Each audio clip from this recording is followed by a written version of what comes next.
My name is Gail Meadows. I'm supporting Marcus Books today. I'm supporting Encantada Gallery and the Mission. I'm supporting no more urban deportation. You know, they're pushing us out of this city. Yeah. Yeah. And so I'm here in support, and you know, we're going to go down fighting. And you're going to talk in public comment today? Maybe. At City Hall? Maybe. Can you explain what they're trying to do at City Hall today? Well, we're trying to secure a stay for this. We're trying to preserve this building for history. Right. And it's not just a building, it's our community center. It's the oldest black bookstore in the nation. Now, I wouldn't want to be the mayor and the city supervisors and have this go down on my wake, you know. So that's why I'm here. Okay? And we're sick and tired of being sick and tired. What you said about Ed Lee? Yes. This could be very embarrassing to this city. Would you like to say a few more words about that?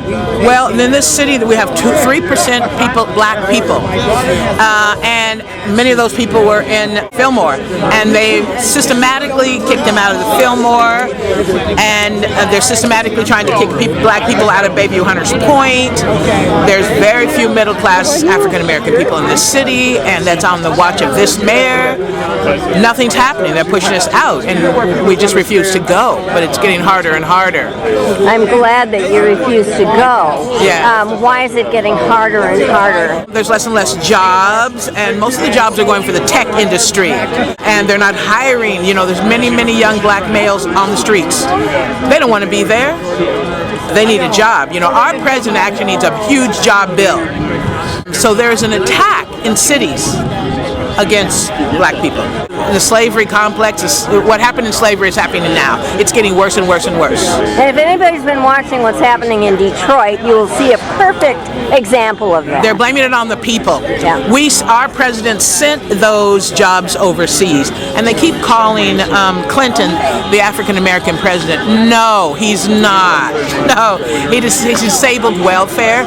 People need a leg up. So you're on welfare, you get a job, you let them stay on it for another year, and they get ahead of themselves. No. Right. And so don't blame it on the poor people. Don't blame it on people who don't have jobs. We give these tech industries in our city a break on taxes. Our schools are in shambles.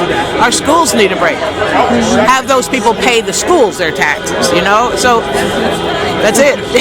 I own an elementary school for gifted and talented children of color, so I've been going to that store for 34, 35 years because that's where we get our books. Buying the books for the kids. Yes. And so my school, well, we're not in trouble, but it's just harder and harder to find black children in this city.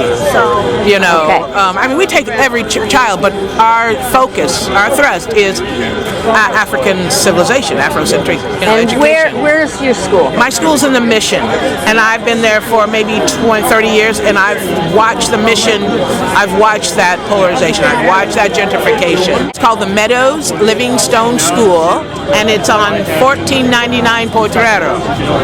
And the Johnson family have sent maybe 12 to 14 children to my school. We have a real history. That's one of the things that was important about Marcus Bookstore too, that is important because of the resources. Karen referred a lot of the children of color to Meadows Livingstone because it has a fantastic African culture as far as the curriculum.